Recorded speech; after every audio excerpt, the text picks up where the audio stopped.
আসসালামু আলাইকুম, সবাইকে স্বাগতম জানাচ্ছি রিচিস কুকিং কর্নারের নতুন একটি রেসিপি দেখার জন্য।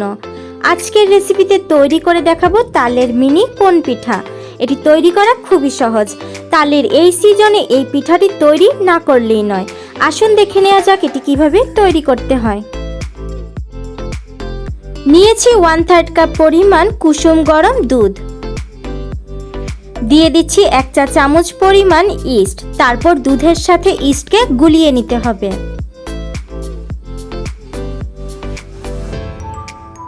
দিয়ে দিচ্ছি 1 চা চামচ পরিমাণ চিনি, আবারও গুলিয়ে নিচ্ছি। ঢাকনা লাগিয়ে অপেক্ষা করব 10 মিনিটের জন্য। এরই মাঝে ইস্ট অ্যাক্টিভ হয়ে যাবে।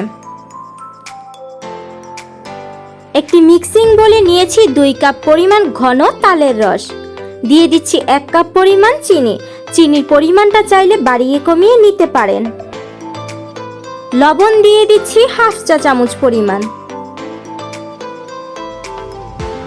কোরানো নারকেল দিয়ে দিচ্ছি 1/2 কাপ পরিমাণ।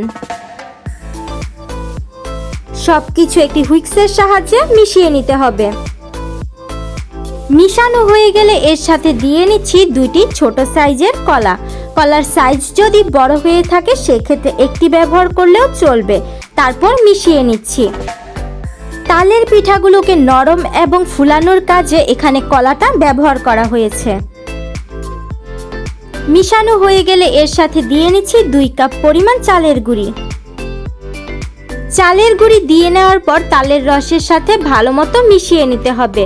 কোনো দিকে চালের গুঁড়ি যাতে দলা পেকে না থাকে সেদিকে লক্ষ্য রাখতে হবে। মিশানোর এক পর্যায়ে এতে দিয়ে নিচ্ছি তৈরি করে নেওয়া দুধ আর ইস্টের মিশ্রণটি। এখানে ইস্টের বদলে চাইলে বেকিং সোডা বা বেকিং পাউডারও ব্যবহার করা যাবে। এখানে ইস্ট ব্যবহার করা হয়েছে কারণ এটি কম সময়ের মাঝে তালের পিঠাটিকে ফুলানোর কাজে সাহায্য করবে। অনেকেই আছেন ইস্টের গন্ধটাকে পছন্দ করেন না, সেই ক্ষেত্রে এখানে 1 টেবিল চামচ পরিমাণ ভ্যানিলা এসেন্স ব্যবহার করতে পারেন। সব কিছু মিশিয়ে নেওয়ার পর দেখিয়ে দিচ্ছি এটি একটি থিক ব্যাটারের মতো তৈরি হবে। ব্যাটারটি তৈরি করা হয়ে গেলে একটি ঢাকনা লাগিয়ে এটিকে রেস্ট করতে রেখে দিব 2 থেকে 3 ঘন্টার জন্য। তবে অবশ্যই এটিকে যে কোনো গরম সাইডে রেখে দিতে হবে, যেমন চুলার পাশে বা ওভেনের ভিতর ঢুকিয়ে রেখে দিতে পারেন। কারণ যেহেতু এতে আমি ইস্ট ব্যবহার করেছি তাই অবশ্যই এটিকে গরম সাইডে রেখে দিতে হবে। আমি একটি প্লাস্টিক র্যাপার দিয়ে এটিকে মুড়িয়ে দিয়েছি। হাতে সময় থাকলে আপনারা এটিকে 12 থেকে 13 ঘন্টার জন্য রেস্ট করতে রেখে দিতে পারেন।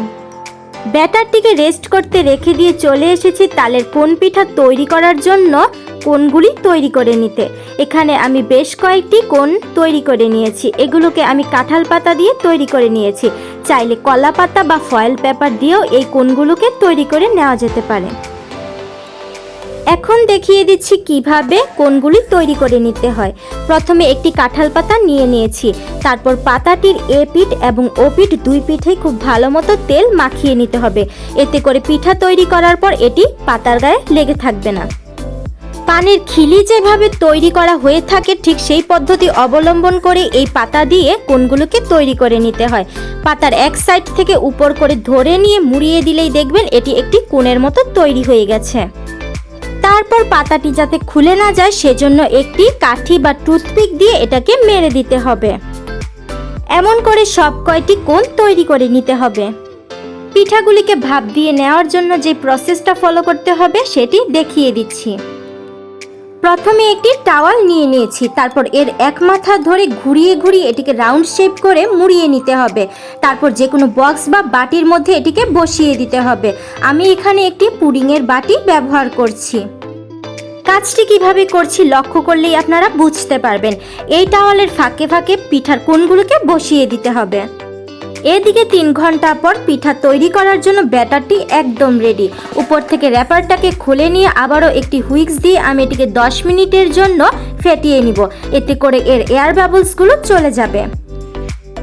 10 মিনিট পর 1 থেকে 1.5 চা চামচ পরিমাণ ব্যাটার নিয়ে একটি কোণের মধ্যে দিয়ে নিতে হবে। তবে এমনভাবে ব্যাটার দিয়ে নিতে হবে যাতে কোণ থেকে উপচে পড়ে না যায়। তারপর কোণটিকে হাতের তালুর উপর রেখে ঝাঁকিয়ে নিতে হবে। এতে করে কোণের মধ্যে ব্যাটারটা সমানভাবে সেট হয়ে যাবে। কোণ তৈরি করা হয়ে গেলে এই বক্সের মধ্যে আমি একটি কোণ বসিয়ে দিব। এমন করে প্রতিটি কোণ তৈরি করব আর এই বক্সের মধ্যে বসিয়ে দিতে হবে। এমন একটি বক্সের মধ্যে 10 থেকে 12টি কোণ ইজিলি আপনারা বসিয়ে নিতে পারবেন, এগুলো পড়ে যাওয়ার কোনো সম্ভাবনা নেই। উপর থেকে সাজানোর জন্য দিয়ে নিচ্ছি কিছু নারকেল কুচি, চাইলে এর পরিবর্তে আপনারা কিশমিশও দিয়ে নিতে পারেন। চলে এসেছি ভাপ দিয়ে নেওয়ার পর্বে। চুলায় একটি হাঁড়ি বসিয়ে নিয়ে তাতে বসিয়ে দিয়েছি 3টি কিচেন টিস্যু, চাইলে এর পরিবর্তে আপনারা যে কোনো টাইপের স্ট্যান্ড বসিয়ে দিতে পারেন। দিয়ে নিচ্ছি 1 মাগের মতো পানি।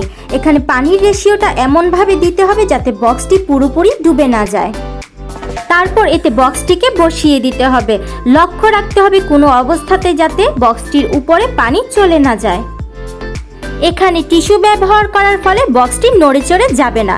তারপর ঢাকনাটা লাগিয়ে ঢাকনায় কোনো ছিদ্র থাকলে সেটিকে কাগজ বা লং দিয়ে বন্ধ করে দিতে হবে।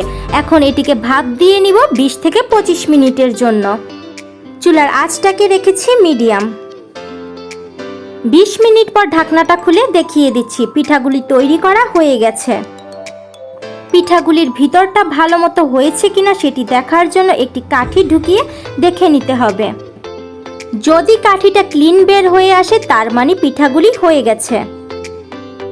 চুলা থেকে নামিয়ে নিয়ে কোণগুলোকে সম্পূর্ণরূপে ঠান্ডা করে নিতে হবে। তারপর পাতাটাকে ছাড়িয়ে নিয়ে একটি ভেঙে দেখিয়ে দিচ্ছি ভিতরটা কতটা সফট আর প্রপারলি এটি কুক হয়েছে। তারপর চলে যাচ্ছি পরিবেশনে। তৈরি হয়ে গেল তালের মিনি কোণ পিঠা। বাসায় সবাই একবার তৈরি করে দেখবেন। আশা করছি এই রেসিপিটি আপনাদের ভালো লেগেছে। ভালো লাগলে আমার চ্যানেলটিকে সাবস্ক্রাইব করে লাইক, কমেন্ট, শেয়ার দিয়ে পাশে থাকবেন। আজকের মতো বিদায় নিচ্ছি, দেখা হবে আগামী পর্বে। আল্লাহ হাফেজ।